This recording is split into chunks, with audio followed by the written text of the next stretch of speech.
हम अपनी महिला दर्शकों को बताते हैं कि ऐसे कौन से 5 गोल्डन रूल्स हैं जिन्हें फॉलो करके वो फाइनेंशियल फ्रीडम की ओर अपने कदम बढ़ा सकती हैं। तो सबसे पहले सेट करें अपने फाइनेंशियल गोल्स को। लॉन्ग टर्म गोल्स और शॉर्ट टर्म गोल्स को आप आइडेंटिफाई करें और इस पर डिसाइड करें कि ये कौन कौन से वित्तीय गोल्स हैं जो कि आपको अपने लाइफ में अचीव करने हैं। दूसरा, फाइनेंसेस में ज्यादा से ज्यादा इन्वॉल्व हों। घर में जो भी फाइनेंशियल डिसीजंस हों उनमें आप हिस्सा ले सकें, जिससे ज्यादा से ज्यादा खरीदारी में जब भी आपको पैसे स्पेंड करने हो या फिर निवेश करने हो, इन सभी डिसीजंस में आपका अपना ओपिनियन भी बहुत जरूरी है। तीसरा, आप अपने नॉलेज को बढ़ाइए जो कि फाइनेंशियल प्लानिंग से रिलेटेड हो, फिर चाहे वो टैक्स प्लानिंग से रिलेटेड हो, इंश्योरेंस के बारे में हो, हेल्थ इंश्योरेंस या हेल्थ के बारे में हो, परचेजिंग करनी हो, कोई स्पेंडिंग करनी हो या फिर सेविंग और इन्वेस्टमेंट्स के बारे में ही क्यों ना हो। इन सभी बातों को लेते हुए आपकी अपनी नॉलेज भी काफी ज्यादा जरूरी है, तो इसे एनहांस करने के लिए तरह तरह के फोरम्स पर जाकर आप अपनी नॉलेज को बढ़ाइए। चौथा, इमरजेंसी फंड को मेंटेन कीजिए क्योंकि लाइफ की कोई भी सर्टेनिटी नहीं है। ऐसे में किसी भी इमरजेंसी के लिए आपके पास एक लिक्विड फंड तैयार होना चाहिए। आमतौर पर एक्सपर्ट्स ऐसा मानते हैं कि 6 महीने से 1 साल तक की सैलरी का जो रकम है वो आपके पास एक इमरजेंसी फंड पर के तौर पर तैयार रहनी चाहिए। और 5वां गोल्डन रूल है कि आप अपने निवेश की तरफ कदम बढ़ाएं। जो भी आपका पैसा है उसे किसी बैंक में कैश को आइडली सिट होने मत दें और खासतौर पर गोल बेस्ड इन्वेस्टिंग के हिसाब से अलग अलग एसेट क्लासेस में आप निवेश जितना जल्द हो सके उसकी शुरुआत करें। और अब लौटते हैं हमारी खास मेहमान डॉक्टर आरती गुप्ता के पास जानने के लिए कि फाइनेंशियल प्लानिंग के हर एस्पेक्ट को मुकम्मल कैसे किया जाए। डॉक्टर आरती, ये बताइए कि एक इंश्योरेंस के बारे में जब हम बात करते हैं तो अक्सर महिलाएं इसके बारे में ध्यान नहीं देती हैं। यूजुअली इंश्योरेंस को फैमिली प्रोडक्ट के हिसाब से ले लिया जाता है, जहां पर कई बार ऐसा देखा जाता है फैमिली का हर मेंबर शायद एडिक्वेटली इंश्योर्ड नहीं है। ये बात हो रही है हेल्थ इंश्योरेंस की। मैक्सिमम केसेस में हम ये देखते हैं महिलाएं टर्म इंश्योरेंस या लाइफ इंश्योरेंस लेती ही नहीं हैं क्योंकि अक्सर जो फैमिली के ब्रेड विनर्स होते हैं वो इस इंश्योरेंस को लेते हैं। इंश्योरेंस एज अ प्रोडक्ट कैसे समझा जाए, महिलाओं को इसके लिए किस तरीके से प्लानिंग करनी चाहिए, ये बताइए। इंश्योरेंस जो प्रोडक्ट होता है वो इंडिविजुअल्स को प्रोटेक्ट करने के लिए होता है, फैमिलीज को प्रोटेक्ट करने के लिए होता है कि जो अनएक्सपेक्टेड इवेंट्स होते हैं, जो आप इवेंट्स एक्सपेक्ट नहीं कर रहे, उनके लिए होता है। तो आई थिंक आज के डे एंड एज में हेल्थ इंश्योरेंस स्पेशली महिलाओं के लिए बहुत ही ज्यादा जरूरी है। आजकल हम इतने केसेस सुन रहे हैं डिजीजेस लाइक कैंसर, जिसका ट्रीटमेंट इतना ज्यादा एक्सपेंसिव होता है कि जो अच्छे अच्छे वेल ऑफ लोग भी अपनी पूरी सेविंग्स गवा देते हैं उस कैंसर ट्रीटमेंट में। तो अच्छा हेल्थ इंश्योरेंस होना आज बहुत जरूरी है। एंड मेरे ख्याल से आप उसको एक कंटिंजेंसी के जैसे देखिए। आप एक सर्विस ले रहे हैं कि अगर कुछ हो जाए तो उस वजह से आप उसको इन्वेस्टमेंट के जैसे ना देखें, ज्यादा प्रोटेक्शन की जैसे देखें।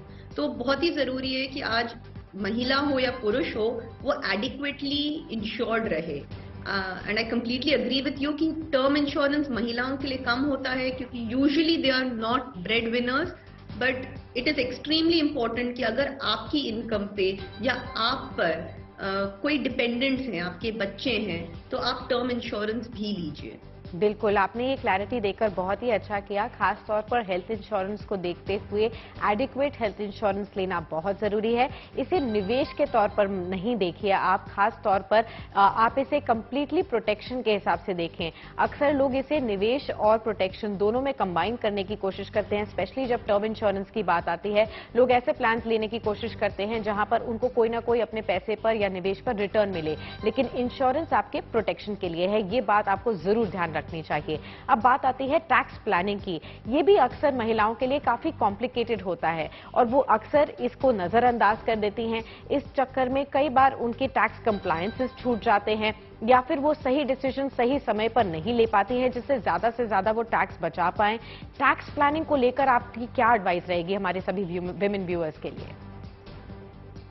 साक्षी, मतलब कंप्लीटली अग्री विथ यू कि बहुत सारी महिलाएं टैक्स प्लानिंग पर इम्पोर्टेंस नहीं देती, बट ये एक बहुत ही इम्पोर्टेंट एस्पेक्ट है, ना सिर्फ महिलाओं के लिए but as a family also. कई फैमिलीज में महिलाओं की इनकम कम होती है, तो इट्स बेटर कि आप as a family tax planning करें। इन्वेस्टमेंट ऐसे करें कि आप ऑप्टिमल स्लैब्स का यूटिलाइजेशन करें। तो फैमिली टैक्स प्लानिंग बहुत जरूरी है।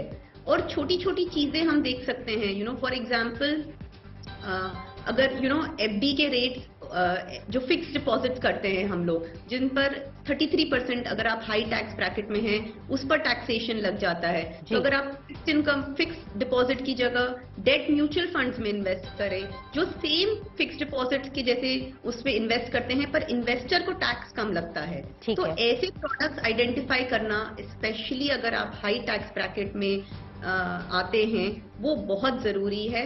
और एक टोटलिटी में फैमिली की टैक्स प्लानिंग करना बहुत जरूरी है जो कई लोग नजरअंदाज कर देते हैं। तो आपने शुरुआती आंसर्स में ये बताया था कि डीमैट अकाउंट्स की अगर हम संख्या देखें तो विमेन इन्वेस्टर्स की बहुत कम है। ये डीमैट अकाउंट अक्सर या तो म्यूचुअल फंड्स के लिए और खास तौर पर स्टॉक मार्केट्स में निवेश के लिए इस्तेमाल होता है। आजकल की विमेन इन्वेस्टर्स को काफी ज्यादा इंटरेस्ट है स्टॉक मार्केट्स में देखते हुए, लेकिन नॉलेज उतनी ज्यादा नहीं है। इसीलिए मैं आपसे जानना चाहती हूँ, कुछ हाउसवाइफ्स या कुछ रिटायर्ड विमेन या फिर कुछ यंग इन्वेस्टर्स भी जब स्टॉक मार्केट्स को एज एन ऑप्शन देखते हैं, किस तरीके से उनको अप्रोच करना चाहिए? क्या उनके लिए ये सही ऑप्शन होता है निवेश करने का? 100% आई थिंक हर इंडिविजुअल को जिसका एक डिसेंट साइज का कॉर्पस है उसको इक्विटी में इन्वेस्ट करना चाहिए। एंड आपको कोई बहुत ज्यादा नॉलेज होने की जरूरत नहीं है। आज हमारे पास स्टॉक मार्केट में इंडेक्स फंड्स करके हैं, जैसे निफ्टी 50 भी हैं, जो टॉप 50 कंट्री की टॉप 50 कंपनीज का एक इंडेक्स है। आप उसमें इन्वेस्ट करिए and stay invested. You don't have to find वो एक अजूबी प्रोडक्ट है ना।